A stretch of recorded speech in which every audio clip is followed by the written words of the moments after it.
दोस्तों welcome to zero IAS में आपका स्वागत है। दोस्तों हम लोग मॉडर्न इंडियन हिस्ट्री आधुनिक भारत का इतिहास कर रहे थे। इस सीरीज़ में हम लोगों ने 3 लेक्चर कंप्लीट कर लिया था। दोस्तों आज हम लोग का चौथा लेक्चर है और ये जो मॉडर्न इंडियन हिस्ट्री का पूरा सिलेबस जो है वो आपका इस वीक के संडे तक, मतलब जो 1-2 दिन में आपका कंप्लीट हो जाएगा। ठीक है, कल परसों तक आपका मॉडर्न इंडियन हिस्ट्री का पूरा सिलेबस कंप्लीट हो जाएगा। और इसका जो फ्री पीडीएफ है मैंने टेलीग्राम चैनल पे दे दिया है और ये जो पीडीएफ है उसको भी अपलोड कर दूंगा और टेलीग्राम चैनल का लिंक मैं इस वीडियो के डिस्क्रिप्शन बॉक्स में दोस्तों डाल दूंगा। ठीक है, तो ये जो लेक्चर है दोस्तों आपको पता है कि यूपीएससी ईपीएफओ में जो हिस्ट्री का पोर्शन है मॉडर्न इंडियन हिस्ट्री उसको में बहुत ज़रूरी है। साथ ही साथ प्रीलिम्स जो आने वाला है 28 मई को, उसके लिए भी मॉडर्न इंडियन हिस्ट्री का सिलेबस बहुत इंपॉर्टेंट है। ठीक है, इस लेक्चर को करने के बाद आपका जो हिस्ट्री से क्वेश्चन आता है मॉडर्न इंडियन हिस्ट्री से वो 80 to 90% आप आसानी से सॉल्व कर पाएंगे। कंडीशन वही है कि जो भी मैं पीडीएफ दे रहा हूँ और जो भी लेक्चर दे रहा आपको प्रोवाइड किया जा रहा है आप उसको ध्यान से सुनिए। ठीक है, आप उसको ध्यान से सुनिए और पीडीएफ को जो है अच्छे से पढ़िए, बार बार रिवाइज कीजिए। ठीक है, चलिए ये लेक्चर नंबर 4 है। 3 लेक्चर आ चुके हैं। ठीक है, ये हिंदी इंग्लिश दोनों में ये लेक्चर है और इसका फ्री पीडीएफ आपको टेलीग्राम चैनल पे प्रोवाइड कर दिया जाएगा। दोस्तों इस लेक्चर को प्रेजेंट कर रहा हूँ मैं, मेरा नाम राहुल बरनवाल है। दोस्तों मैं ईपीएफओ में एक सिलेक्टेड ऑफिसर हूँ। साथ ही साथ मैंने यूपीएससी का मेंस 2020 में और यूपीपीसीएस का मेंस 2021 में दिया है। दोस्तों तो चलिए बिना टाइम वेस्ट किए शुरू करते हैं आज का लेक्चर। ये मेरा खुद का हैंड रिटन नोट्स है। ठीक है, जिसको मैंने अपने प्रिपरेशन के टाइम बनाया था और इसी के बदौलत जो है ईपीएफओ में मैंने सफलता प्राप्त की थी। साथ ही साथ यूपीएससी का जो प्रीलिम्स था उसको भी 2020 में, यूपीपीसीएस का प्रीलिम्स 2021 में निकाला था। दोस्तों ठीक है, तो हम लोगों ने पढ़ लिए थे कि जो ब्रिटेन का जो जुडिशरी सिस्टम था, जो न्याय व्यवस्था इंडिया में लाया गया था, तो हम लोग पढ़ रहे थे, है ना। तो देखिए 1865 में क्या हुआ था, जो सदर दीवानी अदालत जो बनाया था दोस्तों कॉर्नवालिस ने, और सदर निजामत अदालत ये तो बनाया गया था कॉर्नवालिस के द्वारा, तो उसको हटा के हाई कोर्ट बन गया था, उच्च न्यायालय बना था। कहाँ कहाँ बना था, तो बॉम्बे, मद्रास एंड कलकत्ता में। ठीक है, इसके अलावा 1859 में सिविल प्रोसीजर कोड लाया गया था और इंडियन पेनल कोड जो है 1860 में लाया गया था और सीआरपीसी क्रिमिनल प्रोसीजर कोड 1862 में आया था। दोस्तों ठीक है, अब हम लोग हर लेक्चर में क्या करते हैं, कुछ फेमस पर्सनैलिटी जो व्यक्तित्व होते हैं उनके बारे में हम लोग पढ़ते हैं। तो आज का हमारा जो है वो है द्वारकानाथ टैगोर जी के बारे में पढ़ना है। ठीक है, इनका कार्यकाल था 1794 से लेकर 1846 तक। ये भारत के जो पहले उद्योगपति थे उनमें से एक थे, इंडस्ट्रियलिस्ट में से एक। इन्होंने ब्रिटेन के सहयोग से, जो ब्रिटिश के लोग था उनके सहयोग से बैंकिंग, इंश्योरेंस और शिपिंग कंपनियाँ खोली थी। और इनके पिता जो थे दोस्तों वो ज़मींदार थे, तो इनको अपने पिता से ज़मींदारी का अधिकार मिला। ठीक है, कहाँ पे मिला, तो परमानेंट सेटलमेंट एरिया में, मतलब जहाँ भी अस्थायी बंदोबस्त एरिया में था तो उनके पिता को ज़मींदारी का अधिकार था। इससे ये पता चलता है कि द्वारकानाथ टैगोर एक ज़मींदार थे और ये ज़मींदार का हित का बात बोलते थे, है कि नहीं। तो ये चाहते थे कि परमानेंट सेटलमेंट कंटिन्यू रहे, क्योंकि ये खुद ही एक ज़मींदार थे। और परमानेंट सेटलमेंट क्या होता है इसके बारे में मैंने आपको डिटेल में जो है पहले के लेक्चर में बताया था। अस्थायी बंदोबस्त के बारे में डिटेल में हम लोगों ने स्टडी किया, जरूर देखिए इसके पहले का लेक्चर, पूरा लेक्चर देखें, तब आपको मॉडर्न इंडियन हिस्ट्री पे पूरा कमांड हो जाएगा। दोस्तों और लेक्चर कहाँ पे मिलेगा, तो जीरो आईएएस में आप जाएंगे तो उसके प्लेलिस्ट में जाएंगे तो मॉडर्न इंडियन हिस्ट्री के नाम से प्लेलिस्ट होगा, वहाँ पे आप उसको लेक्चर को देख सकते हैं। ठीक है, 1828 में इन्होंने जो है पहले ये भारतीय बैंक के डायरेक्टर बने। ठीक है, 1849 में ये जो है यूनियन बैंक जो कलकत्ता में है दोस्तों उसके संस्थापक थे, फाउंडर थे। ठीक है, और पहला एंग्लो इंडियन मैनेजिंग एजेंसी बनाया इन्होंने एक अंग्रेज़ की मदद से, नाम था जिसका विलियम कार। तो जो एजेंसी का नाम था वो था NAMED, नामेड। ठीक है, तो नामेड के फाउंडर थे कौन, विलियम कार और द्वारकानाथ टैगोर। ठीक है, तो ये एजेंसी क्या करती थी दोस्तों, ये चाइना से अफीम का व्यापार करती थी, ओपीएम का। ठीक है, साथ ही साथ जूट मिल और कोयला खदान ये सब का जो है व्यापार करती थी और देखरेख करती थी ये वाली एजेंसी जो इन्होंने बनाया था विलियम कार से मिलके। ठीक है, 1832 में ये पहले भारतीय थे जिन्होंने जो है कोल माइंस को ख़रीदा। ठीक है, तो ये रिलेटेड इन्फॉर्मेशन है द्वारकानाथ टैगोर से रिलेटेड दोस्तों। ठीक है, इसके पहले हम लोग जो है सुरेंद्र नाथ बनर्जी के बारे में अच्छे से पढ़े हैं, है ना। चलिए अब देखते हैं दोस्तों कि ब्रिटेन ने कौन कौन सा एजुकेशन, शिक्षा में जो है पद्धति लेके आया था इंडिया में। ठीक है, तो आपको पता है कलकत्ता मदरसा जो है 1781 में वारन हेस्टिंग्स ने खोला था दोस्तों। कहाँ पे, कलकत्ता में। क्यों खोला था कलकत्ता मदरसा, इसलिए खोला था क्योंकि इस्लामिक जो कानून है जो दोस्तों उसमें प्रिवेलेंट था मुग़ल के टाइम से, सल्तनत के टाइम से, उनको समझने जानने के लिए इन्होंने ये मदरसा को खोला था। ठीक है, संस्कृत कॉलेज खोला था 1791 और 92 में जोनाथन डंकन ने वाराणसी में। इसका पर्पस यही था कि हिंदू का जो कानून है, दर्शन है, जो फिलॉसफी है उसको पढ़ना। क्या पर्पस था इन दोनों को खोलने का, पर्पस यही था कि उनको जो है ऐसे पढ़े लिखे भारतीय मिल जाएं जिनको इस्लामिक कानून और हिंदू के कानून में जानकार हो, क्योंकि अभी अभी अंग्रेज़ जो है इंडिया में आया था नया, तो उसको पता नहीं था कि भारत में कौन कौन सा कानून है, कौन कौन सा हिंदू कानून है, कौन सा मुस्लिम कानून है, किस आधार पे जो है वहाँ पे प्रशासन या शासन करना है। तो अगर कुछ भारतीय होंगे जिनको कानून की समझ होगी तो वो अंग्रेज़ को मदद कर देंगे, तो आसानी से जो है अंग्रेजी भारत में शासन कर सकते हैं। ये उनका उद्देश्य था, इसीलिए उन्होंने कलकत्ता मदरसा 1781 में और संस्कृत कॉलेज 1791 में खोला था। ठीक है, इससे यूपीएससी ने डायरेक्ट क्वेश्चन पूछा था कि कलकत्ता मदरसा मैच करने दिया था। एक तरफ कलकत्ता मदरसा था, दूसरी तरफ फाउंडर था, संस्कृत कॉलेज था, फाउंडर था, और एक विलियम कॉलेज जो आपका वेलेस्ली ने बनाया है। ठीक है, आर्थर वेलेस्ली ने बनाया है।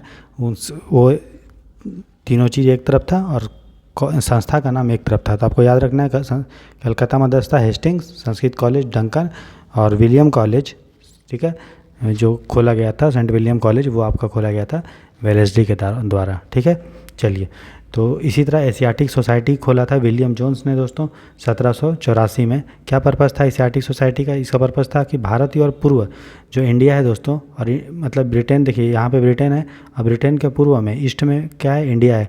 तो इंडिया में और आसपास के एरिया में क्या क्या जो है उनका लिटरेचर क्या था, उनका क्या क्या जैसे कि साहित्य था, तो उनके बारे में स्टडी करना है। क्योंकि अंग्रेज बोलते थे कि इंडिया वाले बेवकूफ़ हैं, इनका कोई साहित्य नहीं है। लेकिन विलियम जोन्स बोला नहीं भैया, इंडिया का जो लिटरेचर है ना, और जो भी पूर्व के लोगों का जो लिटरेचर है वो बहुत मतलब डेप्थ है, उसमें बहुत मज़ा आता है पढ़ने में। इसलिए उसको उस पर रिसर्च करने के लिए 1784 में एशियाटिक सोसाइटी का स्थापना विलियम जोन्स ने किया था दोस्तों। ठीक है, कमेंट सेक्शन में बताइए कि एशियाटिक सोसाइटी का जो हेड क्वार्टर है कहाँ पर खोला गया था। ठीक है, इसको कमेंट सेक्शन में करके बताइए। साथ ही साथ एजुकेशन के लिए क्या किया गया था? चार्टर एक्ट 1813 आपको पता है ब्रिटेन के ने लाया था इंडिया में। ठीक है, इसमें 1 लाख रुपया देने का बात बोला जा रहा था कि भारत में शिक्षा के प्रचार के लिए, शिक्षा को प्रमोट करने के लिए 1 लाख रुपया ब्रिटेन खर्च करेगा, ईस्ट इंडिया कंपनी जो है खर्च करेगा।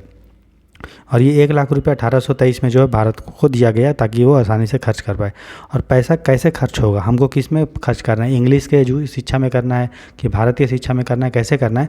इसको लेके कमेटी बना था दोस्तों, कमेटी ऑफ पब्लिक इंस्ट्रक्शन, जो थॉमस मैकाले समिति भी इसको बोला जाता है दोस्तों। तो पैसा जो 1 लाख रुपये मिला है उसको किस तरह से खर्च करना है, इसको लेकर विवाद हो गया।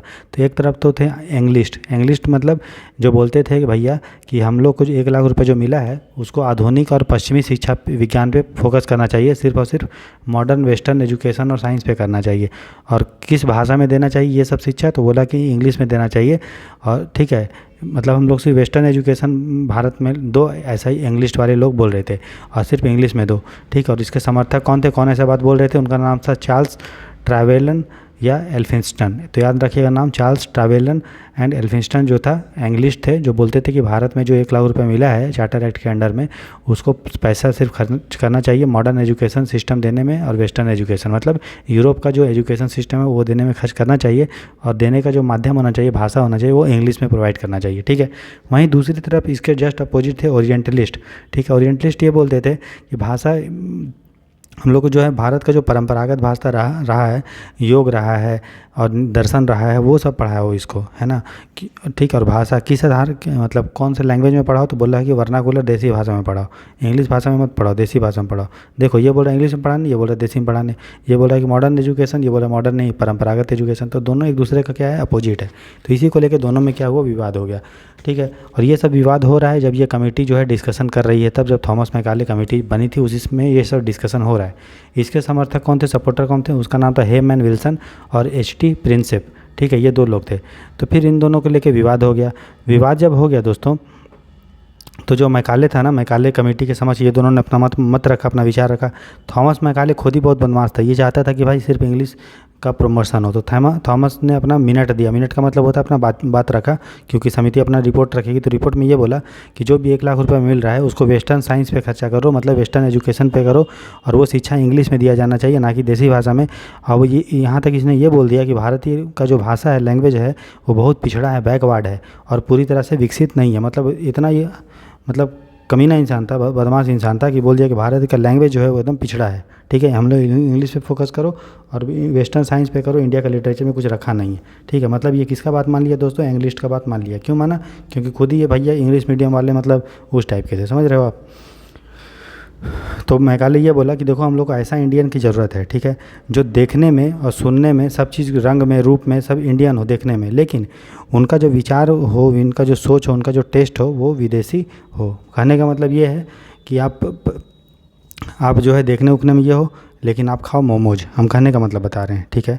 रंग रूप और खून में इंडियन दिखे, लेकिन टेस्ट में अगर बात करें तो भैया वो ये ना बोले कि हमको पाव भाजी खाना है, वो बोले हमको मैकडोनल्ड का वो खाना है बर्गर। ये ना बोले कि यार हमको जलेबी खाएंगे, बोल देगा कि हमको जलेबी की जगह हमको क्या खाना है, आपका कुछ भी, जो बर्गर हो गया, पिज्ज़ा हो गया, वो खाना है। समझ में आ रहा है। तो टेस्ट और ओपिनियन में कैसा हो, सोच में कैसा हो विदेशी, लेकिन देखने वेखने में कैसा हो इंडियन। तो ऐसे वो लोग डिमांड करते थे। इसलिए उन्होंने बोला कि इंग्लिश में शिक्षा दो, ताकि लोग जो है, इंडिया के लोग जो है क्या हो जाए, पूरा मॉडर्न हो जाए। इंडिया के मतलब यूरोप के हिसाब से मॉडर्न हो जाए, पूरा सोच में मॉडर्न नहीं हो जाए, मतलब यूरोप जिस तरह उसको बनाना चाह रहा है उस तरह से बन जाए। ताकि अब यहाँ अब हम लोग आगे पढ़ेंगे कि क्यों ऐसा यूरोप चाह रहा है ना। और यहाँ तक मैकाले ने ये बोला, डाउनवर्ड फिल्ट्रेशन थ्योरी, जिसको बोलते हैं शायद टपक, मतलब जो छन के जाता है थ्योरी, ऐसा उसको बोलते हैं हिंदी में। आप समझ जाएंगे मैं क्या समझाना चाहूँगा। इसने बोला कि सर हम लोग सिर्फ ऊपर जो अपर कास्ट और मिडिल क्लास के कुछ लोगों को पढ़ा देंगे, और फिर जिनको पढ़ाएंगे उनकी जिम्मेदारी होगी कि वो बाकी लोगों को पढ़ाएंगे।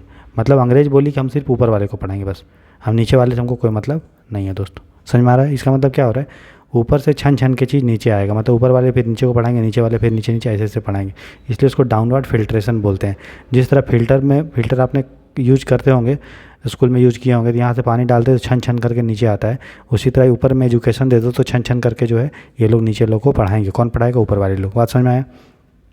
एजुकेशन में और रिलेटेड था वुड्स डिस्पैच एक्ट, ठीक है। चार्ल्स वुड के टाइम में आया था, लॉर्ड डलहौजी ने इसको लेके आया था, ठीक है, उसके समय में आया था, ठीक है। चार्ल्स वुड इसका जो कौन था, बोर्ड ऑफ कंट्रोल, जो आप जानते हैं कि ईस्ट इंडिया कंपनी के जो पॉलिटिकल जो मैटर था, राजनीतिक अफेयर्स था, मामला था, उसको देख रेख करने के लिए एक बोर्ड ऑफ कंट्रोल बनाया गया था, जिसमें कुछ मंत्री होते थे दोस्तों ब्रिटेन का, ठीक है, ब्रिटेन के कैबिनेट का। तो उसका एक मेंबर था चार्ल्स वुड। उसी वो जो है इस वुड्स डिस्पैच एक्ट का जो हेड था दोस्तों, बोर्ड ऑफ कंट्रोल का हेड था, जो वुड्स डिस्पैच एक्ट लेके आया था। इसने डाउनवर्ड फिल्ट्रेशन जो थ्योरी था दोस्तों मैकाले का, उसको रिजेक्ट कर दिया। इसने बोला कि हम नहीं, सरकार का ये जिम्मेदारी नहीं है कि ऊपर वाले को पढ़ा दे और बाकी को छोड़ दे। ये बोला कि देखो सरकार का जिम्मेदारी है भैया, पूरे लोगों को पढ़ाओ, चाहे वो नीचे हो या ऊपर हो, सबको पढ़ाओ। इसलिए इसको मैग्ना कार्टा बोलते हैं। मतलब बहुत बढ़िया चीज़ था ये भारत की शिक्षा में, ठीक है, कि सरकार जिम्मेदारी ले पढ़ाने का। और बोला कि सभी प्रोविंस में, सभी प्रांतों में एजुकेशन डिपार्टमेंट खोलने की बात बोला था। कौन सा डिपार्टमेंट, शिक्षा का डिपार्टमेंट, विभाग। कितना बढ़िया बात बोल रहा है। इसके अलावा बोल रहा है कि यूनिवर्सिटी हम खोलेंगे बंगाल, बॉम्बे और मद्रास में, बहुत बढ़िया बात है। महिला के एजुकेशन, वीमेन एजुकेशन पे फोकस करने की बात बोला। जहाँ तक मैकाले बोला था भैया कि हमको इंग्लिश में सिर्फ शिक्षा देंगे, इसने बोला कि नहीं भैया, इंग्लिश में देंगे तो बाकी लोग कैसे पढ़ेंगे। तो बोला जो छोटे छोटे बच्चे हैं लोअर स्कूल में हैं, मतलब मिडिल स्कूल से आप समझ लो, उसको वर्नाकुलर और देसी में देना चाहिए। जो हाई स्कूल है 10-12, उसमें आपको शिक्षा दो तो एंग्लो वर्नाकुलर में दो, मतलब अंग्रेजी में भी दो और देसी में दो, दोनों भाषा में दो। और कॉलेज में शिक्षा होनी चाहिए दोस्तों वो इंग्लिश में होना चाहिए। कितना बढ़िया बात बोला, एकदम लॉजिक के आधार पे, ठीक है। और वोकेशनल एजुकेशन पे दिया ध्यान कि जो लोगों को नौकरी तो के साथ नौकरी के लायक बनाने के लिए उनका जो है ट्रेनिंग भी दो, पेशा की ट्रेनिंग की। कोई अगर वेल्डिंग करता है तो किस तरह से वेल्डिंग होता है, कौन कौन सा टर्मिनल होता है, ये सब का बात बोला। मतलब वोकेशन, पेशा आधारित शिक्षा दो, है ना, इंडस्ट्री में, एग्रीकल्चर में या कोई व्यापार में। टीचर का ट्रेनिंग का बात बोला, जिसको सरकार अभी प्रमोट कर रही है। इसीलिए इसको मैग्ना कार्टा बोलते हैं दोस्तों, शिक्षा के क्षेत्र का, है ना। इसके अलावा इसने ये भी बोला कि कोई अगर प्राइवेट आदमी है जो चाहता है स्कूल खोलना, तो उसको सरकार कुछ पैसा दे, कुछ ग्रांट दे, ताकि जो है उसको कोई मदद मिले प्राइवेट आदमी को स्कूल खोलने में। बात समझ में आया। कितना बढ़िया बढ़िया बात बोला, इसीलिए इसको मैग्ना कार्टा बोलते हैं। और एक तरफ था मैकाले, कितना बदमाश आदमी था, है कि नहीं। चलिए, तो आप देखेंगे शिक्षा से रिलेटेड कुछ कमेटी, कुछ समितियां, बस आपको याद रखना, हो सके आपको कालानुक्रम या क्रोनोलॉजी पूछ दे, याद रखना। हंटर शिक्षा कमीशन जो 1882-83 में आया था दोस्तों, इस समय गवर्नर जनरल कौन था, लॉर्ड रिपन था, ठीक है। ये भी थोड़ा थोड़ा आपको ध्यान रखना है। सैडलर यूनिवर्सिटी, ये यूनिवर्सिटी के लिए था, यूनि माने यूनिवर्सिटी, 1917 से 19 में आया था। हार्टोग जो है कमीशन 1929 में। वर्धा बेसिक शिक्षा, ठीक है, 1937 में आया था। जाकिर हुसैन इसको लेके आया था। सार्जेंट प्लान 1944 में। राधा कृष्णन समिति 1949 में। तो आपको समिति का नाम याद रखना है। बच्चे कन्फ्यूज करेंगे इस दोनों में, याद रखिएगा। सैडलर पहले आया है, हार्टोग पहले आया, 10 साल बाद लगभग हार्टोग आया। 1919 में याद रखोगे तो 1929 में यह आया। फिर उसके अगर 10 साल देखें तो लगभग 1939-37 में आपका आ गया वर्धा।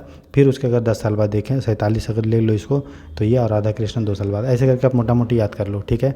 आपको और याद करना है तो ऐसे याद कर लो। हंटर ने सैंडल से मतलब जो है, तो ऐसे याद कर लीजिए, हंटर ने सैंडल से, ठीक है, वैसे ही कुछ याद कर लिए। एच से हंटर, एच से सैंडल, एच से हार्टोग, मतलब सैंडल से मार के टांग को तोड़ दिया, ठीक ठीक है। और वर्धा में सार्जेंट ने ले गया कृष्ण का भजन करने लगा, ऐसे करके याद कर लीजिए कुछ।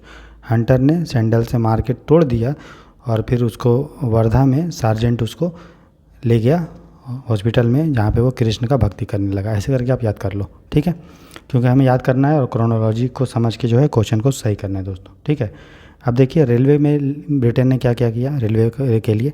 तो देखिए पहला जो रेलवे का प्रस्ताव आया कि कहाँ पे हमको रेलवे लगाना है, प्रोपल नहीं है ये, प्रपोजल, ठीक है, प्रपोजल। पहला प्रपोजल जो लाया गया था वो मद्रास में 1832 में लाया गया था दोस्तों, ठीक है, कि मद्रास में रेलवे होना चाहिए। तो देखिए पहली तो आपने सुना होगा कि पहली जो गाड़ी हम लोग बोलते हैं कि मुंबई से थाने चली है, तो लेकिन ये जो गाड़ी चली थी ना, ये सवारी ट्रेन थी जिसमें आदमी जाते थे। इसके अलावा पहले बहुत सारे लॉजिस्टिक मालगाड़ी चली थी दोस्तों, जिसमें सामान जाता था, ठीक है। तो पहला जो ट्रांसपोर्ट ट्रेन था, लॉजिस्टिक ट्रेन था माल ढोने के लिए, सामान ढोने के लिए, वो रेड हिल हाईवे में चला था, रेड हिल हाईवे के नाम से, जो कहाँ पे है दोस्तों, ये आपका मद्रास के आसपास है, ठीक है। कौन ले आया था? सर आर्थर ने, ठीक है, कॉटन, सर आर्थर कॉटन ने 1836-37 में लाया था। फिर जाके 1845 में वही सर कॉटन ने गोदावरी डैम को बनाने के लिए एक ट्रेन चलाया था, ताकि जो है डैम के बनाने में जो भी मिट्टी पत्थर गिट्टी विट्टी लगेगा, सीमेंट लगेगा, उसको इस ट्रेन से भेजेंगे, जो कहाँ पे बना था, डोलेश्वरम राजमुंद्री, कहाँ पे है, आंध्र प्रदेश में, ठीक है। उसी तरह 1851 में सोलंकी एक्विडक्ट रेलवे चला था, वहाँ पे डैम वैम बनाने के लिए, सोलंकी नदी पे, उत्तराखंड में जो है। तो ये सब जो ट्रेन चली थी ये सब मालगाड़ी थी, ठीक है। जब प्रोजेक्ट ये सब बन गया, डैम बन गया या कोई जो चीज़ के लिए ट्रेन चलाया गया था वो बन गया, तो ये सारी ट्रेन को बंद कर दिया गया, ठीक है। लेकिन ये सब मालगाड़ी थी। लेकिन जो पहली सवारी ट्रेन चली है दोस्तों, वो चली थी मुंबई से थाने। और कौन चलाया था? तो ग्रेट इंडियन पेनिनसुला रेलवे चलाया था, जिसको जो अभी सेंट्रल रेलवे, मध्य रेलवे के बीच में है, मध्य रेलवे के अंदर में आता है, ठीक। ईस्ट इंडिया, तो ये हो गया पूरे इंडिया का पहला ट्रेन चला था मुंबई से थाने। अगर हम ईस्ट इंडिया की बात करें, पूर्वी भारत का बात करें दोस्तों, तो पूर्वी भारत में जो पहला ट्रेन चला था वो हावड़ा से हुगली, एच याद कर लो, हावड़ा हुगली, हावड़ा हुगली, 1854 में, मतलब 1 साल बाद चला था। फिर उसके 2 साल बाद साउथ इंडिया में पहला ट्रेन चला था, जो आपका मद्रास से आरकोट, आरकोट कहाँ है दोस्तों? मद्रास के पास। तो वेया सारा पहाड़ी जो मद्रास में है, और आरकोट भी कहाँ है? मद्रास। आपको पता है कि पहले मद्रास एक ही हुआ करता था, मद्रास और तमिलनाडु, है ना। तो बाद में जो है तमिलनाडु अलग हो गया और आंध्र प्रदेश अलग हो गया, ठीक है। तो आरकोट कहाँ है दोस्तों? मद्रास को ही आरकोट बोलते हैं। आपको पता है कर्नाटक जो हम लोग पढ़े हैं, मुगल के, ये कर्नाटक का जो युद्ध हुआ है अंग्रेज़ के साथ, 3 युद्ध लड़ा था ना कर्नाटक में, 3 युद्ध हुआ था, पहला, दूसरा और तीसरा, ठीक है। तो वो उसके बारे में हम लोगों ने अच्छे से डिटेल में पढ़ा था दोस्तों, ठीक है। चलिए, तो 1856 में चला था मद्रास में, ठीक। तो पहला जो ये जो ट्रेन चली थी दोस्तों, वो पैसेंजर तो ज़रूर थे, लेकिन चली थी कोयले से, क्योंकि पहले कोयला से जो है ईंधन चलाते थे। अब 1925 में क्या हुआ, पहला इलेक्ट्रिक पैसेंजर ट्रेन चली, जो बिजली से चलने लगी, इलेक्ट्रिक पैसेंजर, ठीक है। तो वो कहाँ चली? विक्टोरिया टर्मिनस से कुर्ला, कुर्ला कहाँ है? मुंबई में। तो डलहौजी जो है दोस्तों, इसका जो है मेन जो रेलवे लाने का मेन जो आदमी था इंडिया में, वो था डलहौजी। तो शुरू में जो रेलवे लाया गया था, उसका जो मालिक हुआ करता दोस्तों, वो प्राइवेट लोग हुआ करता था, सरकार मालिक नहीं हुआ करती थी। क्योंकि ब्रिटेन ने बोला था, ब्रिटेन में जाके बोला था ईस्ट इंडिया कंपनी ने और अंग्रेज़ ने, कि जिसको भी इंडिया में इन्वेस्ट करना है रेलवे में, उसको हम 5% गारंटीड इंटरेस्ट देंगे। मतलब भले आपका लॉस हो या कुछ भी हो, आपका पैसा हमेशा 5% बढ़ते रहेगा। मतलब अगर आपने 100 रुपया दिया है, तो आपको 5 रुपया जो है इंटरेस्ट आपको ब्याज मिलता रहेगा। इसका मतलब हर आदमी चाहते थे कि रेलवे में इंडिया में इन्वेस्ट करो, क्योंकि आपको गारंटी इंटरेस्ट 5% मिल रहा है, ठीक है। तो बहुत सारे अंग्रेज जो है दोस्तों इंडिया में इन्वेस्ट करने के रेलवे में, और उसमें रेलवे क्या था? प्राइवेट, मतलब उसका जो मालिक था रेलवे का, वो कौन होता था? प्राइवेट लोग। लेकिन बाद में सरकार जो है 1869 के बाद इसको अपने मतलब ऑनरशिप में ले लिया, और मालिक कौन बन गया? सरकार बन गया। तो शुरू में आपको याद रखना है कि रेलवे जो था प्राइवेट था, और बाद में रेलवे जो है सरकारी बन गया। तो कौन बोला था कि सरकारी बनाने के लिए? जॉन लॉरेंस बोला था। जॉन लॉरेंस के बारे में हम लोग पढ़ते हैं दोस्तों, जो गवर्नर जनरल था भारत का, जॉन लॉरेंस। तो वो बोला था हम लोग को बनाने के लिए, ठीक है। 1901 में थॉमस रॉबर्टसन के अंदर अध्यक्षता में एक बना था दोस्तों, आयोग बना था। और रॉबर्टसन कौन थे दोस्तों? वो थे स्पेशल कमिश्नर रहते हैं, जिनको अपॉइंट किया गया था कि रेलवे का परीक्षण करने के लिए, देखने के लिए भैया रेलवे में कोई दिक्कत है क्या। तो 1901 में इन्होंने बनाया गया था कमिश्नर। 1903 में इन्होंने बोला था कि भारत में एक रेलवे बोर्ड होना चाहिए जो रेलवे का देख रेख करे, ठीक है। और रेलवे बोर्ड में बोला था उन्होंने कि एक चेयरमैन होगा, 2 सदस्य होगा और एक सेक्रेटरी होना चाहिए। तो जो ये बोला 1903 में, तो ब्रिटेन के सरकार ने, मतलब ब्रिटिश गवर्नमेंट ने जो इंडिया में थी, वो 1905 में रेलवे बोर्ड बना दिया दोस्तों, ठीक है।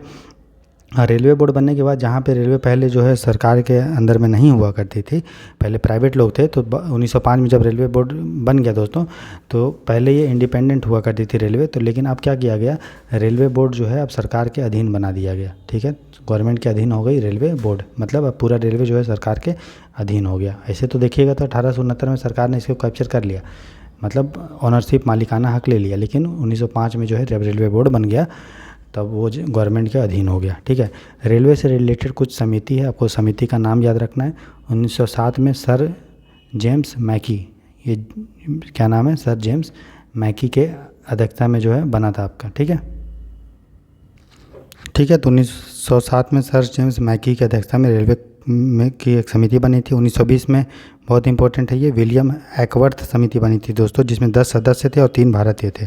3 भारतीय कौन कौन से थे, BS श्रीनिवास शास्त्री, तो विलियम एकवर्थ समिति बनी थी दोस्तों, ठीक है, 1920 में, ठीक है ना। 10 सदस्य थे और 3 भारतीय थे, ठीक है। तो कौन कौन से इंडियन थे इसमें, BS श्रीनिवास शास्त्री थे, पुरुषोत्तम दास ठाकुरदास, आपने सुना था, बहुत बड़े उद्योगपति थे, और सर राजेंद्र मुखर्जी लोग थे इसके सदस्य, ठीक है। तो इसने समिति क्यों इम्पोर्टेंट है, क्योंकि इसी समिति के सलाह के बाद भारत का जो रेलवे बजट है, ठीक है, उसको जनरल बजट आम बजट से अलग कर दिया गया, ठीक है।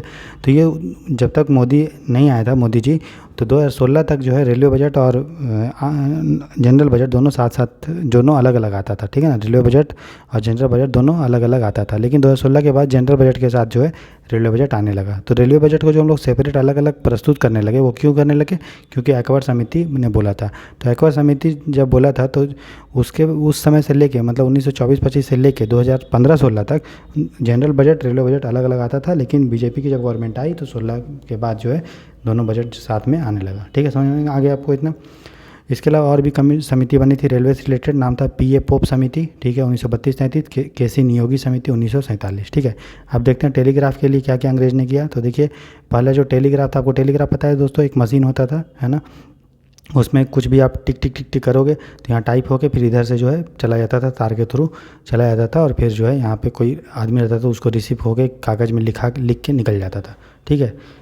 आपने देखा होगा टेलीग्राफ मूवी वूवी में ये सब। तो इसीलिए जो जब भी विद्रोह होता था तो आपने पढ़ा होगा, जो क्रांतिकारी लोग थे सबसे पहले टेलीग्राफ लाइन को, रेलवे लाइन को उड़ा देते थे, ताकि कम्युनिकेशन ख़त्म हो जाए और अंग्रेज जो है बात ना कर पाए, है ना।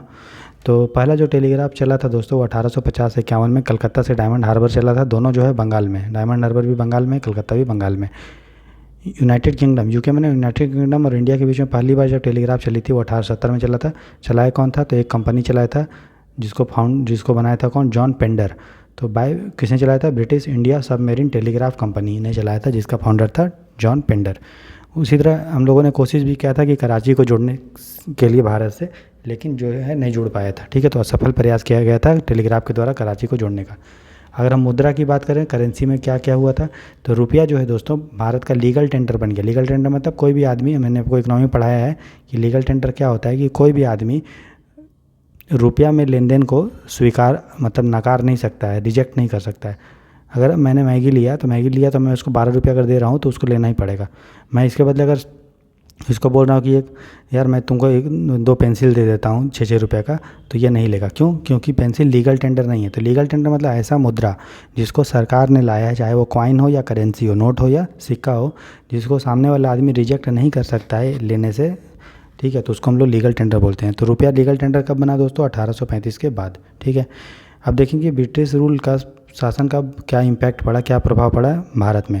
तो देखिए, जो भी हमारी दोस्तों ट्रेडिशनल इकोनॉमी थी, है ना, जो हम लोग सिल्क बनाते थे या कॉटन बनाते थे, छोटे छोटे खिलौने बनाते थे, मसाला वसाला जो भी बनाते थे दोस्तों, पूरा अंग्रेज के आने के बाद क्या हो गया दोस्तों, चौपट हो गया, ठीक है। साथ ही साथ किसानों से बहुत ज़्यादा टैक्स लिया जाने लगा। हम लोगों ने पढ़ा था, ज़मींदारी व्यवस्था था, महलवाड़ी था, रैयतवाड़ी था, पूरा उसके बाद जो है किसानों का दुर्दशा हो गया, ख़त्म हो गया किसान। जो भी उनकी छोटी छोटी इंडस्ट्री थी, सिल्क का, क्राफ्ट का, खिलौना का, पेंटिंग का, सब जो है धीरे धीरे अंग्रेज ने ख़त्म कर दिया। साथ ही साथ एक्सपोर्ट, निर्यात और आयात में बदलाव हो गया। पहले हम लोग, आपको पता है कि पहले भारत का सामान बहुत डिमांड था पूरे विश्व में आपको पता है अंग्रेज के आने के बाद पहले हम लोग दोस्तों पूरे विश्व का 15 से 20% जो है एक्सपोर्ट करते थे। मतलब उतना सामान जो है इंडिया से आता था। और हम लोग क्या बेचते थे दोस्तों, फिनिश्ड गुड्स। हम लोग कुछ बना के बेचते थे। आपको पता है कि इंडिया का टेक्सटाइल जो था, मसलिन क्लॉथ कितना डिमांड में था, है ना। तो और हम लोग बेचते थे बाहर ही, अपने कपड़ा वपड़ा बेचते थे, मसाला बेचते थे, ये वो। और लेकिन और हम लोग को इंपोर्ट क्या करते थे, बाहर से क्या आता था, तो बाहर के लोग पेमेंट उस समय तो रुपया नहीं था, डॉलर नहीं था, तो किस में पेमेंट करते थे, सोना में करते थे, चांदी में करते थे। ये सब इंडिया में बढ़ने लगा। मतलब इंडिया, इसीलिए इंडिया को उस समय सोने की चिड़िया कहते थे, कहा जाता था, क्योंकि हम लोग बेचते थे सस्ता चीज़ और हम लोग को महंगा चीज़ सोना चांदी मिलता था, ठीक है। लेकिन जब अंग्रेज़ आ गए दोस्तों, तो एक्सपोर्ट और इंपोर्ट में बदलाव हो गया। कैसे, आपको पता है कि अंग्रेज़ जो है भारत से कच्चा माल लेके जाते थे और फिर उसको बनाते थे, क्योंकि उस समय इंग्लैंड में औद्योगिक क्रांति था, इंडस्ट्रियल रिवॉल्यूशन था, और हम लोग को जो है फिनिश प्रोडक्ट बेचते थे। इससे हमारा क्या हुआ, कच्चा माल भी गया और फिनिश प्रोडक्ट से पूरा भारत का बाज़ार जो है भर गया। इससे हम लोग को बहुत नुकसान हुआ, इसलिए हम लोग का जो इंडस्ट्री था सब बंद हो गया, ठीक है। साथ ही साथ कृषि का कॉमर्शियलाइजेशन हुआ, वाणिज्यीकरण हुआ। अब जो है अंग्रेज़ को ये मतलब नहीं है कि भैया लोग खाएंगे क्या पिएंगे क्या, उनको सिर्फ ये मतलब था कि किस तरह से जो है हम अपना प्रॉफिट करें। इसलिए वो लोग चाय का, कॉफ़ी का, नील का खेती करवाते थे। और जो है हम लोग का गेहूँ चावल का प्रोडक्शन बहुत कम हो गया, इसीलिए देश में खाने का किल्लत हो गया, भूखमरी हो गया, फेमिन हो गया, इसीलिए इतने सारे लोग जो है मर गए थे। और फिर लोगों ने जो विद्रोह किया, और विद्रोह करने के बाद किसान आंदोलन और सब ये सब हुआ, सन्यासी विद्रोह ये सब हुआ था, आपको पता होगा, ठीक है। नए नए सामाजिक वर्ग का उदय हुआ, ब्रिटेन आया था इंडिया में तब। जैसे ज़मींदार पहले नहीं हुआ करता था, ज़मींदार आ गया, बंधुआ मजदूरी शुरू हो गया, है ना, स्लेव ट्रेड ये सब हो गया, ठीक है। साथ ही साथ ड्रेन ऑफ वेल्थ होने लगा, जिसको हम लोग धन की निकासी बोलते हैं। धन की निकासी मतलब भारत का पैसा बाहर जाने लगा, पैसा भारत में आने नहीं लगा, बल्कि भारत का पैसा जो है लेके लोग जाने लगे, ठीक है। तो अगला टॉपिक हम लोग का ड्रेन ऑफ वेल्थ के बारे में। तो ड्रेन ऑफ वेल्थ को पहली बार जो है कोई बोला था भारत में, तो बोला था दादा भाई नौरोजी। इन्होंने एक बुक लिखा था, poverty and British rule in India, 1871 में। इन्होंने इस बुक में बताया था कि भारत का पैसा किस तरह से इंडिया से बाहर जा रहा है ब्रिटेन में, और किस तरह से वो लोग ले जा रहे हैं, ना।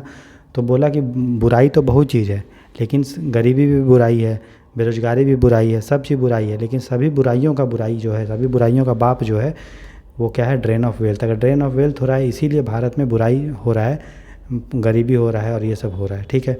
और भी कौन लोग थे जो ड्रेन ऑफ वेल्थ के बारे में बात किए थे, वो आरपी दत्त किए थे। इंडिया टुडे की बुक में उन्होंने लिखा था।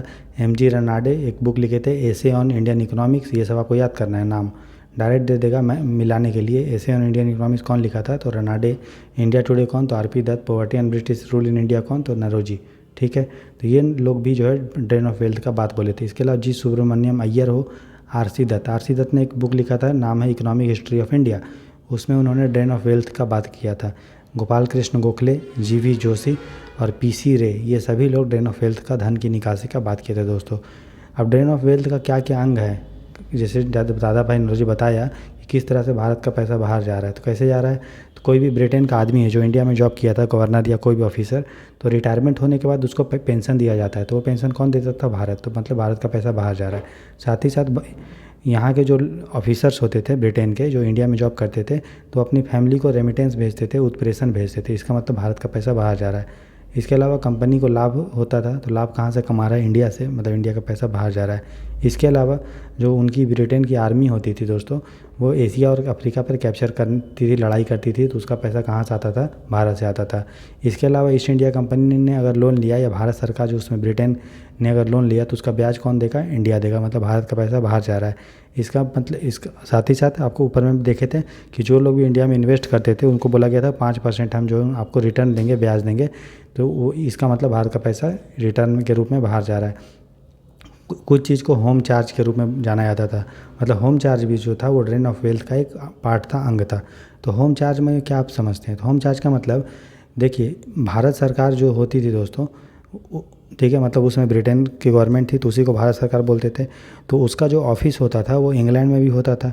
तो इंग्लैंड में जो ऑफिस होता था, उसको वहाँ पे पेन, पेंसिल, कटर, इरेजर, साथ में एसी लगवाना है, पंखा चलाना है, टेलीफोन, इसके लिए भी खर्चा होता था। इसके अलावा वहाँ पे जो ब्रिटेन में जो भारत गवर्नमेंट का जो ऑफिस होता था, वहाँ पे जो लोग काम करते थे, उसका सैलरी, वो अगर कोई लोन लिया है तो उस पर ऋण, इंडिया में जो रेलवे लगा, जो सिंचाई परियोजना चला, वो सब के थ्रू भी भारत का पैसा बाहर जा रहा है। तो आपको ड्रेन ऑफ वेल्थ क्या होता है, आपको समझ में आ गया, क्या क्या इसका कंपोनेंट होता है वो समझ में आ गया, कौन कौन से आदमी शामिल थे इसमें बताने के लिए, वो भी आपको क्लियर हो गया, ऐसा मुझे विश्वास है, ठीक है। चलिए अगला देखते हैं दोस्तों, टॉपिक हमारा cultural awakening, socio religious reforms. सांस्कृतिक पुनर्जागरण और सोशियो रिलीजियस रिफॉर्म मूवमेंट, सामाजिक धार्मिक सुधार आंदोलन हम लोग देखेंगे। ठीक है, तो देखो जब ब्रिटेन इंडिया में आया था तो वो बोला था कि हम जो सोचा था या किया भी था कि हम भारत में शुरू में इंटरफेयर नहीं करेंगे, हस्तक्षेप नहीं करेंगे। वो बोला था कि ये लोग जैसे रह रहे हैं, जो भी धर्म को मान रहे हैं, जो भी जिससे पूजा पाठ कर रहे हैं, जातिवाद है जो है जैसा है रहने दो, हमको कोई फ़र्क नहीं पड़ता। तो 1813 तक अंग्रेज कब आया इंडिया में? 1600 के पास आया। तो 1600 से लेकर 1813 तक जो है वो कोई इंटरफेयर नहीं किया। क्यों नहीं इंटरफेयर किया? क्योंकि उनको डर था भैया अगर कोई कट्टर व्यक्ति है इंडिया में जो धर्म और को मान रहा है, अगर हम उनका विरोध करेंगे तो हमको वो विद्रोह करेगा, हमसे लड़ाई वड़ाई करेगा, मारपीट करेगा, कूटेगा। तो उनसे वो डरते थे। साथ ही साथ उनको डर था कि हम अगर कुछ करेंगे तो उनसे रिवोल्ट हो सकता है, तो फिर वो भी डरते थे। साथ ही साथ वो बोलते थे कि यार कि अगर हमको राजनीति करना है और जो है एडमिनिस्ट्रेशन करना है तो हमको भारतीयों का समर्थन का ज़रूरत है। तो अगर हम भारत को अगर आपस में लड़ाएंगे दोस्तों धर्म के नाम पे, ये के नाम पे, तो जो है सपोर्ट नहीं करेंगे। इसीलिए वो सोचे कि हम जो है शुरू में आपका इंटरफेयर नहीं करेंगे। लेकिन क्या हुआ 1813 में, क्या कौन सा घटना हो गया कि उसको सपोर्ट करना पड़ा? क्यों जो है 1813 के बाद वो हस्तक्षेप की? क्योंकि इसलिए की क्योंकि उस समय इंग्लैंड में औद्योगिक क्रांति था। ठीक है, और औद्योगिक क्रांति में क्या हुआ, जो दोस्तों बड़े बड़े जो उद्योग हैं दोस्तों, ठीक है, वो सामान अपना बनाए जैसे साबुन। ठीक है, तो साबुन में मान लो इसमें लिखा हुआ है कि इससे बैक्टीरिया मर जाता है। ठीक है, और इससे जो है स्किन ठीक रहता है। ठीक है, ये सब लिखा हुआ है। इंग्लैंड और ये साबुन को इंग्लैंड इंडस्ट्रियल रिवॉल्यूशन औद्योगिक क्रांति हुई तो प्रोड्यूस हुआ ये साबुन, सोप। इस साबुन को इंडिया में उसको बेचना है। ठीक है, लेकिन इंडिया में भैया उस समय तो सब मुल्तानी मिट्टी से नहाते होंगे ना, मुल्तानी मिट्टी से नहाते होंगे, या फिर जो है नीम से नहाएंगे, या हो सकता है कि एलोवेरा यूज़ करेंगे, या कुछ भी इस तरह का यूज़ करेंगे प्राकृतिक चीज़। ठीक है, या देसी साबुन का, इंडिया का साबुन जो होगा नॉर्मल देखने में होगा उसका यूज़ करते हैं। अब ये वाला साबुन को भैया इसको है बेचना। ठीक है, तो कैसे बेचेगा? बोल देगा ये यार मुल्तानी मिट्टी तुम क्या कर रहे हो, इसमें अलग कचड़ा वचड़ा रहता है, तुम उससे नहा रहा है ना। इसमें जो है गोबर वोबर है, गोबर कितना मतलब ख़राब चीज़ है, तुम उससे नहा रहा है। एलोवेरा कितना गंदा चीज़। तो उनको क्या है, उनका माइंड चेंज करना है। ठीक है, तो उनको क्या चाहिए? कस्टमर चाहिए, ग्राहक चाहिए। इसीलिए उन्होंने हम लोग के धर्म को क्रिटिसाइज़ करना चालू किया, हम लोग को रिलीजन को क्रिटिसाइज़ किया, हम लोग को पूजा पाठ पद्धति को क्रिटिसाइज़ किया, क्योंकि उनको इंडिया में चाहिए था कस्टमर। और कस्टमर कैसे बनेगा? तो उन्होंने सोचा भैया इसके धर्म को पूरा बुराई कर दो, तो ये लोग को भी विश्वास हो जाएगा कि यार ये गलत चीज़ है, हम लोग को ये साबुन से नहीं नहाना चाहिए। तो हम लोग तुरंत जो है ये वाला साबुन खरीद लेंगे जिसमें लिखा होगा कि यार स्किन सॉफ्ट होता है, बैक्टीरिया मरता है। ठीक है, इसीलिए उन्होंने जो है उनको कस्टमर चाहिए था, इसलिए उन्होंने हस्तक्षेप किया। तो पहला कारण तो ये था। ठीक है, दूसरा कारण क्या था? और क्या कारण था रिफॉर्म लाने का दोस्तों? कि देखिए इसलिए अंग्रेज रिफॉर्म्स लाया था कि उसमें पता है 18वीं सदी का जो 18th सेंचुरी का यूरोप था उसमें एज ऑफ इनलाइटनमेंट था, रिनाइसेंस था, जहाँ पे लोग बात कर रहे थे भैया लोकतंत्र होना चाहिए, लिबर्टी होना चाहिए, इक्वालिटी, फ्रेटर्निटी, ये सब होना चाहिए। फ्रांसीसी की क्रांति ने भी ये सब बात बोला था। ठीक है, और भारत में क्या था, उसमें लिबर्टी, इक्वालिटी, फ्रेटर्निटी, डेमोक्रेसी, लोकतंत्र ये सब नहीं था, राजतंत्र था। तो ये सब कुछ लोगों को लगा, जो इंग्लैंड में जो लोग हैं उनको ये लगा कि भारत के समाज में भी ये सब होना चाहिए। तो कुछ लोग जो है प्रेशर डालने लगे ब्रिटेन, ईस्ट इंडिया कंपनी या ब्रिटेन पे कि आप जो है भारत में रिफॉर्म्स मूवमेंट जो है धार्मिक सुधार आंदोलन लेके आइए, और इसीलिए अंग्रेज जो है इंटरफेयर करने लगा। तो एक तो ये कारण हो सकता है ना। रूसो का, मोंटेस्क्यू, वोल्टेयर, ये सब जो थे फ्रांस की क्रांति के जनक, ठीक है, तो उनका जो है विचार आने लगा। साथ ही साथ नए विचार उभर के आया, जिसको तीन विचार एक आया। एक को बोलते हैं रेशनलिज्म, दूसरे को बोलते हैं ह्यूमनिज्म, तीसरे को बोलते हैं कॉन्फिडेंस। रेशनलिज्म मतलब सभी चीज़ को आप रीजन के हिसाब से सोचो, आप कारण में विश्वास करो, मान्यता में नहीं। ठीक है, तो नया विचार लेके उभर के आया कि आप जो है मान्यता में विश्वास मत करो, आप किस में विश्वास करो? कारण में। ठीक है, अगर पानी को बॉईल कर रहे हैं, भाप उड़ रहा है, तो इसका मतलब क्यों हुआ? भाप हुआ, है ना। कोई पत्थर अगर आपने जल दिया और ये पी गया, या पानी पी गया, कोई मूर्ति या कुछ, तो आप ये विश्वास करो कि ये मूर्ति में हो सकता है कोई छेद होगा। ऐसा रेशनलिज्म वाले बोल रहे हैं, मैं नहीं बोल रहा हूँ। ठीक है, मैं तो विश्वास करता हूँ भगवान पे।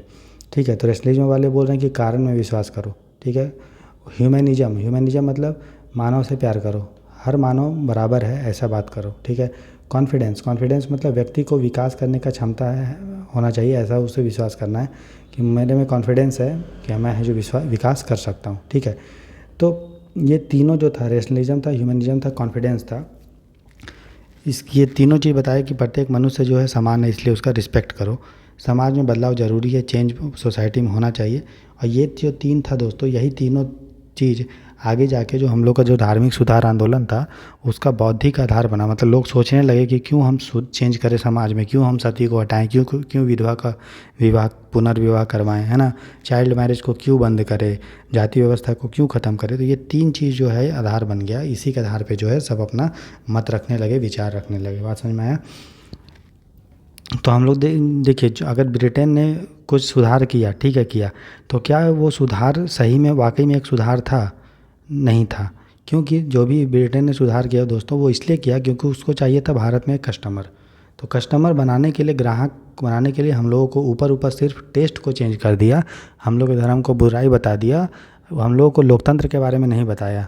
क्योंकि लोकतंत्र के बारे में क्यों बताएगा, क्योंकि वो जान जाएगा कि भाई लोकतंत्र के बारे में, डेमोक्रेसी के बारे में बताएंगे ये विद्रोह कर देंगे। इसलिए वो पूरी तरह से ब्रिटेन जो है कंप्लीट मॉडर्नाइजेशन जो है नहीं लेके आया था, रियल मॉडर्नाइजेशन नहीं लेके आया था, कंप्लीट मॉडर्नाइजेशन नहीं लेके आया था। उतना ही वो आधुनिकीकरण भारत के समाज का किया जितना उसको ज़रूरत था कि भारत एक कस्टमर के रूप में, ग्राहक के रूप में हो। बात समझ में आया। तो ये वास्तविक में आधुनिकीकरण नहीं था, आंशिक आधुनिकीकरण था दोस्तों, जिसको हम लोग कॉलोनियल मॉडर्नाइजेशन बोलते हैं। मतलब कॉलोनी का मॉडर्नाइज करो, आधुनिकीकरण करो, लेकिन ये मान के कि कॉलोनी, भारत आपको पता है कि इंडिया का, इंग्लैंड का कॉलोनी था।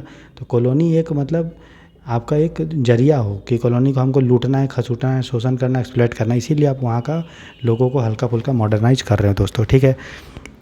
इस मॉडर्नाइजेशन में, आधुनिकीकरण में, ठीक है, कुछ लोगों ने सपोर्ट किया जो सामाजिक सुधार आंदोलन, सोशियो रिलीजियस रिफॉर्म मूवमेंट के जनक थे दोस्तों।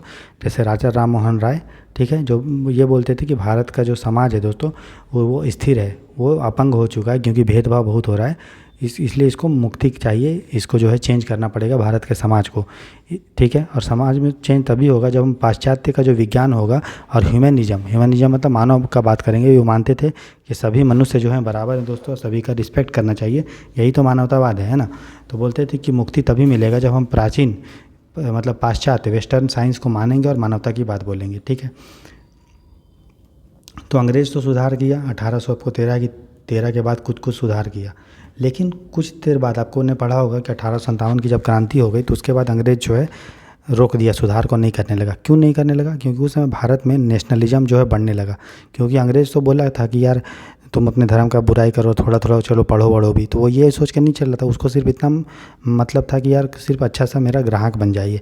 लेकिन बाद में देखा गया कि भैया ये लोग पढ़ के तो डेमोक्रेसी की बात कर रहे हैं, लोकतंत्र की बात कर रहे हैं, लिबर्टी का बात कर रहे हैं। तब उनको लगा कि नहीं भैया अब तो इसको रोकना पड़ेगा, तो वो सुधार को रोक दिया 1857 की क्रांति के बाद, ठीक है। ठीक है, क्योंकि 1857 की क्रांति में आपको पता है इसके पहले विधवा पुनर्विवाह हुआ, सती हुआ, तो लोग भी जो है विद्रोह कर रहे थे। तो 1857 की क्रांति में जो ऑर्थोडॉक्स था, जो रूढ़िवादी लोग थे, वो विद्रोह करते थे, इसीलिए उसके बाद जो है अंग्रेज रोक दिया किसको, सुधार को, ठीक है। और इसलिए भी रोक दिया क्योंकि लोकतंत्र बढ़ने लगा था, लिबर्टी की बात होने लगे था, आज़ादी का, समानता का बात होने लगा था। लोग डिमांड करने लगे थे, पीपल डिमांड करने लगे थे कि भैया हमको अच्छा जो है शासन चाहिए, है ना। तो इसलिए वो सुधार को क्या कर दिया, रोक दिया। साथ ही साथ सबसे पहले उनका मकसद था कि धर्म को सुधार करने का, तो अंग्रेज उसी लिए लेके आए थे सतीवती ये वो। लेकिन बाद में देखा गया कि यार ये पॉलिटिकल लाइंस पे भी कांग्रेस का जन्म होने लगा और भी चीज़ होने लगा। उसके पहले बहुत सारे संस्था थी ना 1857 की क्रांति के बाद, लोग जो है जैसे जमींदारी एसोसिएशन था, हम लोग पढ़ेंगे आगे में, तो लोग जो है वो पॉलिटिकल लाइंस पे सोचने लगे। तो अंग्रेज़ को लगा कि नहीं, अगर पॉलिटिक्स की बात करेगा तो ये मीटिंग अरेंज करेगा, लोग आपस में एकजुट होंगे तो मेरे अगेंस्ट विद्रोह हो जाएगा। इसलिए अंग्रेज़ ने ये सुधार को रोक दिया। अब अंग्रेज़ सुधार नहीं करने लगे दोस्तों, आप समाज को बांटने लगे। तो बांटने लगे जाति के नाम पे, बांटने लगे संप्रदाय के नाम पे, कास्टिज्म और कम्युनिज्म को इनकरेज करने लगे। समझ में आया? सुधार बंद, ये सब चालू, क्योंकि अंग्रेज़ कितना कैसा था, बहुत बदमाश था, है ना। तो अपना जो है हित का खाली बात करता था, बाकी भाड़ में जाए, ठीक है। अब हम लोग देखेंगे कि जो सामाजिक सुधार जो हम लोग का हुआ है दोस्तों, उसका आधार क्या था, मतलब कौन कौन जो है सुधार का नेतृत्व किए, सोशल बेस क्या था रिफॉर्म्स का, है ना। तो जो भी सुधार का नेतृत्व किए दोस्तों, वो कौन से लोग थे, बुद्धिजीवी लोग थे, ठीक है। बुद्धिजीवी लोग थे, परजीवी नहीं, बुद्धिजीवी। शिक्षित लोग थे, एजुकेटेड थे, अपर कास्ट से आते थे। आप देखोगे राजा राम मोहन राय पंडित था, फिर सुरेंद्रनाथ बनर्जी ये भी वो अपर कास्ट से थे, है ना। बहुत कम लोग थे लोअर कास्ट से थे, जैसे कि आपको समझ लो ज्योतिबा फुले, ये आपका लोअर कास्ट से था। और बी आर अम्बेडकर, ये सब लोअर कास्ट से था, लेकिन ज़्यादातर जो नेतृत्व किया अपर कास्ट से। देखो जो भेदभाव करते थे वो अपर कास्ट के लोग ही करते थे, लोअर कास्ट थे। लेकिन ध्यान आपको ये भी देना है कि जो सुधार का जो जिम्मा उठाएं दोस्तों, वो भी अपर कास्ट से ही के ही लोग उठाएं, क्योंकि उनको लगा भैया कि अपर कास्ट के लोग बहुत शोषण कर रहे हैं लोअर कास्ट पे। तो बहुत सारे लोग का होता है ना, अंतरात्मा अंदर से जाग जाता है कि भैया ये गलत बात है। तो नेतृत्व कौन किया? अपर कास्ट के लोग। और लोगों का शोषण भी कौन करते थे? अपर कास्ट के लोग, ठीक है। उसके अलावा जो नेतृत्व करते थे वो समाज के बहुत कम लोग थे दोस्तों। पूरे समाज के हो सके कि कुछ ही लोग जो है सोशियो रिफॉर्म का बात बोल रहे हैं। तो ये जब करते थे, चूँकि ये बहुत कम लोग थे और बहुत रेडिकल चेंज बोलते थे, विधवा पुनर्विवाह करना है, सती को दूर करना है, ये वो, तो इसलिए विरोध इनका बहुत भयंकर होता था। आपने सुना भी होगा, राजा राम मोहन राय को उसकी माँ ने बहुत दिन से बात करने से मना कर दिया था जब उन्होंने सती का जो है रोकने के लिए कानून लाया था, ठीक है ना। चलिए अब लोग देखेंगे दोस्तों, जो रिफॉर्म मूवमेंट है, जो सुधार आंदोलन है, उसके कितने प्रकार होते हैं। तो देखिए कोई भी रिफॉर्म मूवमेंट है वो दो टाइप का होगा, ठीक है। एक होता है रिफॉर्मिस्ट, रिफॉर्मिस्ट मतलब सुधारवादी, और दूसरा होता है रिवाइवलिस्ट मतलब रूढ़िवादी। रिफॉर्मिस्ट ऐसा नाम से ही पता है, वो रिफॉर्म करना चाहते हैं, वो प्रोग्रेसिव होते हैं, मतलब आगे की सोचने वाले होते हैं, अग्रसोची, ठीक है। और ये होते हैं पीछे की सोचने, ये लोग आगे की बात करते हैं। मतलब ये देखेंगे यार कि कोई भी चीज़ अगर सही है या गलत है तो उसको किस आधार पे करो, उसको बात करो रीजन के आधार पे। कोई चीज़ अगर कारण उसका सही है तभी उसको हम सही मानेंगे।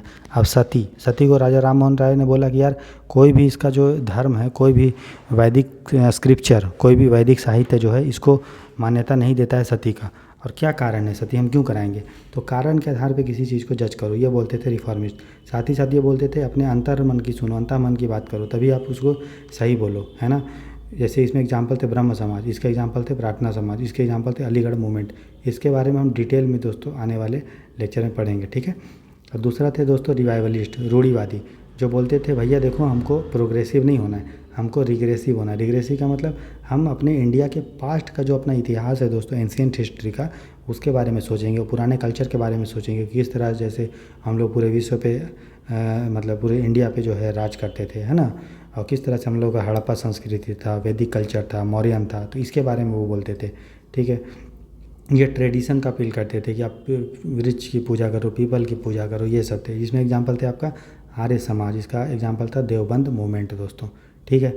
तो देखिए जितने भी सामाजिक मुद्दा था दोस्तों, सामाजिक प्रथा था, सबका जो आधार था वो कहाँ से अपना जो प्रूफ देता था, वो प्रूफ देता था, बोलता था सती। देखो सती बोलता था यार सती के बारे में इसमें लिखा गया, इस धर्म में लिखा गया, इस बुक में लिखा गया है।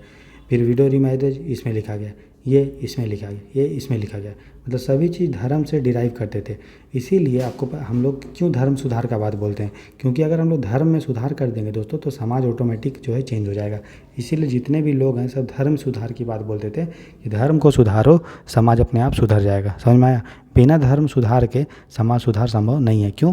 क्योंकि जितना भी समाज में इशू है, मामला है, चाहे सती है, बाल विवाह है, विधवा का विवाह नहीं होने देना है ना, और फिर जैसे ये है, क्या उसको बोलते हैं, टेंपल में जो गर्ल्स को रखा जाता था दोस्तों, है ना, तो वो सब सभी लोग चीज़ धर्म से जुड़ा था। धर्म और ऐसा नहीं देखे, कोई भी धर्म जो अगर देखेंगे ना प्योर फॉर्म में, चाहे वो इस्लाम आप क्यों ना देखो या हिंदुइज्म क्यों ना देखो, जब प्योर फॉर्म में सब धर्म जो है इक्वालिटी का बात बोलता है, शांति का बात करता है।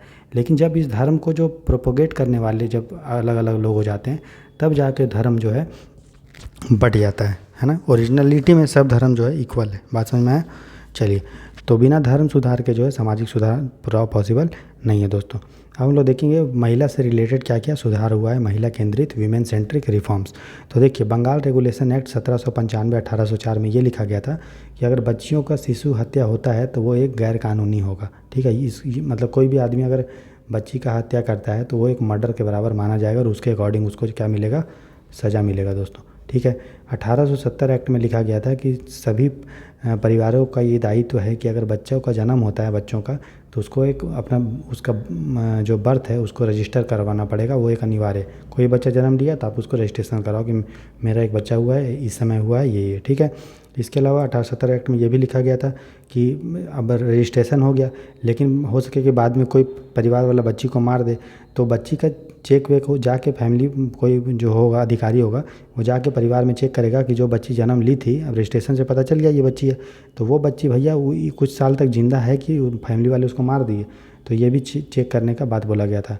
ठीक है, और ये जो कानून था दोस्तों वो पूरे इंडिया में लागू नहीं था, कुछ क्षेत्रों में ही था, है ना। कोई भी कानून होगा वो पूरे अंग्रेज के टाइम में वो पूरा भारत में लागू नहीं था दोस्तों, है ना, क्योंकि अलग अलग राजा था, अलग अलग ब्रिटेन का क्षेत्र था, बॉम्बे अलग था, मद्रास अलग था, कलकत्ता अलग था, है ना, तो पूरे भारत में नहीं लगेगा, अपना राजा भी अलग अलग था होता था, है कि नहीं। फिर सती के बारे में देखते हैं। 1829 में रेगुलेशन ऑफ 1829 आया, जिसमें ये बोला कि सती मतलब कि आपको पता है कि कोई वीमेन है, अगर उसका हस्बैंड मर जाता है तो उसी का जो चिता होता है उसी में इस महिला को बोलते हैं कि तुम भी लेट जाओ, और वो भी जो है स्वयं को जला लेती है, उसी को क्या बोलते थे, सती। तो राजा राम मोहन राय मतलब 1829 से पहले जो है भारत में सती होता था दोस्तों। तो रेगुलेशन आया 1829 में, ये बोला गया कि अगर कोई भी जो है सती करवाता है तो एक होमिसाइड है, होमिसाइड का मतलब हत्या है, जिसको कोर्ट के द्वारा पनिशमेंट मिलेगा जो भी करवाएगा। तो इसको दूर करने के लिए बेंटिक और राजा राम मोहन राय, RRMR मतलब राजा राम मोहन राय जो है लेके आए थे। शुरू में ये जो एक्ट आया था सती को नहीं होने देना है बंगाल में, धीरे धीरे इसको मद्रास और बम्बई में फैलाया गया, लागू किया गया। अगला है वीडो रीमैरिज, विधवा पुनर्विवाह। ठीक है, हम लोग क्या पढ़ रहे हैं, विमेन सेंट्रिक रिफॉर्म पढ़ रहे हैं, है ना। तो हम लोगों ने महिला जो का जो हत्या होता है वो देख लिया, बर्थ का रजिस्ट्रेशन देख लिया, सती देख लिया, हम लोग विधवा पुनर्विवाह देखेंगे। तो इसके जो मेन नेता थे दोस्तों वो थे ईश्वरचंद्र विद्यासागर। तो ये बोलते थे भैया कि देखो विधवा का पुनर्विवाह ऐसा नहीं है कि हम बोल रहे हैं करने, ये बोलते थे कि देखो वैदिक का जो बुक है ना, वैदिक लिटरेचर, उसमें खुद लिखा गया है भैया कि उसमें नियोग होता था, वैदिक बुक में लिखा गया है। ये बोलते थे ईश्वरचंद्र विद्यासागर और दिखाते थे कि देखो इसमें नियोग लिखा गया है वैदिक टेक्स्ट में। और नियोग का क्या मतलब होता है कि कोई भी औरत होती है, अगर उसका पति मर जाता है, ठीक है, अगर मर जाता है तो वो विधवा हो जाएगी, तो उसका जो बड़ा भाई या छोटा भाई होता था उससे उसका शादी करवा देते थे, किसका, विधवा का। ठीक है, समझ में आया। अगर विधवा कोई भी बड़े भाई का अगर किसी पत्नी मर जाती है तो वो विधवा हो जाएगी, तो जो छोटा भाई होगा दोस्तों उससे उसका शादी करवा देते थे, ऐसा वैदिक टेक्स्ट में लिखा गया है। तो ये बोलते थे भैया जब वैदिक लिटरेचर में लिखा गया है तो हमको अभी लागू करने में क्या दिक्कत है, क्योंकि सब लोग क्या बोलते थे कि नहीं हमारे धर्म के अगेंस्ट है। तो ये बोलते थे भैया देखो ना वैदिक में तो लिखा ही है ना, तो तुम कैसे बोल रहे धर्म के अगेंस्ट है, धर्म तो हमको प्रमोट करता है। ठीक है, समझ में आ रहा है। तो इन्हीं के काम के बदौलत बहुत इन्होंने काम किया। तो फिर विडो रीमैरिज एक्ट अंग्रेज ने पास किया 1856 में, जिसमें ये बोला कि विधवा का पुनर्विवाह अलाउ है। ठीक है, उसी तरह विधवा पुनर्विवाह के लिए DK कार्वे, बहुत बड़े नाम है, बम्बई में महिला यूनिवर्सिटी खोले, यूनी माने यूनिवर्सिटी, वीमेन यूनिवर्सिटी बम्बई में खोले 1916 में, और ये खुद विधवा से शादी किए, खाली बोलते नहीं थे करके भी दिखाते थे, है ना। फिर तो विधवा से शादी किए और विडो रीमैरिज होम बनाए। ठीक है, जहाँ विधवा लोग रहेगी और अपना जो है काम धंधा करेगी, तो पूना में जो है विडो रीमैरिज होम बना। इसके अलावा विधवा पुनर्विवाह के लिए एक और फेमस व्यक्ति है जो साउथ इंडिया से थे, मद्रास से थे, उनका नाम था वीरा सालिंगम पंटुलू। ठीक है, तो इन्होंने राजहमुंद्री social reform association Andhra Pradesh में दोस्तों बनाया था। इन्होंने विधवा पुनर्विवाह को क्या किया, सपोर्ट किया। ठीक है, चाइल्ड मैरिज, बाल विवाह। ठीक है, इसके लिए क्या हुआ, इसके लिए देखिए एक आदमी का नाम है, सबसे पहले ये देखिए एज ऑफ कंसेंट एक्ट अंग्रेज ने पास किया था 1891 में। इसमें ये लिखा था कि कोई भी लड़की अगर 12 साल से कम है तो उसका शादी, नो मैरिज मतलब शादी नहीं होगा दोस्तों। तो ये इसका मतलब बाल विवाह को रोका जा रहा है। तो ये कानून लाने के पीछे जो प्रयास किए थे सबसे मेन आदमी, उसका नाम था BM मलबारी। ठीक है, तो BM मलबारी जो थे वो पारसी रिफॉर्मर थे, पारसी सुधारक थे। ठीक है, तो इस कानून के बाद ही जो है 12 साल से छोटी बच्ची लोग का शादी नहीं होने लगा। ठीक, लेकिन इस कानून का तिलक ने विरोध किया।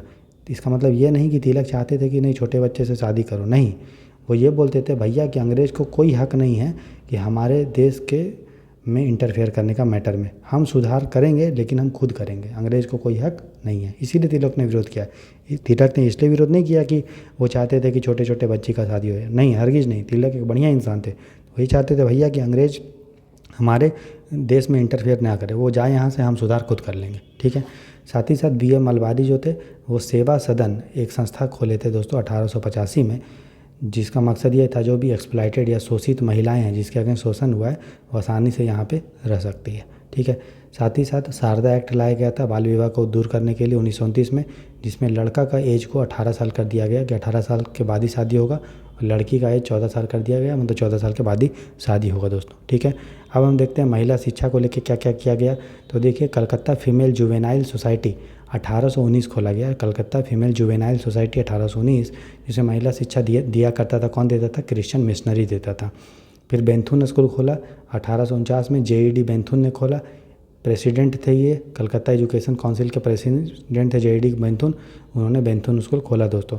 और बोला जाता है कि महिला शिक्षा में पहला जो कदम उठाए थे वो जेईडी बेंथुन ही उठाए थे, ठीक है। ईश्वर चंद्र विद्यासागर जो थे बेंथुन स्कूल के सेक्रेटरी भी रहे कुछ समय तक, और इन्होंने लड़कियों के लिए 35 स्कूल खोला दोस्तों, मतलब लड़की के शिक्षा के लिए प्रयास किया, ठीक है। वुड्स डिस्पैच एक्ट हमने पढ़ा है कि महिला शिक्षा पे भी ध्यान देता था, तो ये हमने पढ़ लिया। लेडी हार्डिंग मेडिकल कॉलेज जो दिल्ली में है, 1916 में खोला गया था दोस्तों, ठीक है, समझ में आ गया। तो ये हमारा आज का लेक्चर था दोस्तों, राजा राम मोहन राय। और नेक्स्ट टॉपिक हम लोग नेक्स्ट लेक्चर में करेंगे। हम लोग का टारगेट ये है कि 2 से 3 दिन में आपका मॉडर्न इंडियन हिस्ट्री और industrial labour relations and labour law EPFO का कंप्लीट हो जाएगा। तो ईपीएफओ का कंप्लीट तैयारी जीरो आईएएस चैनल पे कर सकते हैं दोस्तों, ठीक है। आप यूट्यूब पे जाइए और सर्च कीजिए zero IAS by Rahul Barnwal, उसको सब्सक्राइब कीजिए, नोटिफिकेशन ऑन कर दिए ताकि वीडियो का अपडेट आपको मिल जाए। और आपको इस चैनल से और भी ये बेनिफिट होगा कि आपको क्रिस्प वे में पढ़ाया जा रहा है और एक सिलेक्टेड ऑफिसर के द्वारा पढ़ाया जा रहा है जो खुद ही सिलेक्टेड है, ठीक है।